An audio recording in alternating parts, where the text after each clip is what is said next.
Hi everyone, my name is Pratheerth Padman and welcome to my course Searching and Manipulating Data in Excel.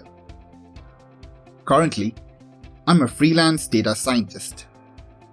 I used to work in manufacturing, but because of my love for all things data, I completely pivoted to data science. If you are a business analyst or even a regular spreadsheet user, rather than creating a spreadsheet from scratch, you'll mostly encounter them already filled with plenty of data.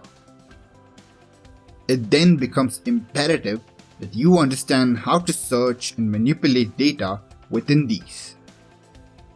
And helping you do that is exactly what this course, the second in the Microsoft Excel series at Pluralsight, is targeted towards.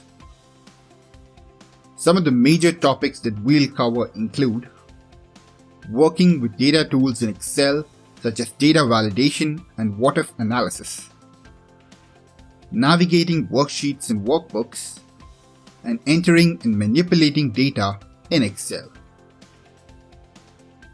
By the end of this course, you'll know how to manipulate, search for, and insert data into Microsoft Excel. There isn't a particular prerequisite before beginning the course, though some fundamental knowledge about data analytics and a basic understanding of Microsoft Excel's interface would be very helpful. I hope you'll join me on this journey to learn how to work with and search for data in Microsoft Excel with the Searching and Manipulating Data in Excel course at Pluralsight.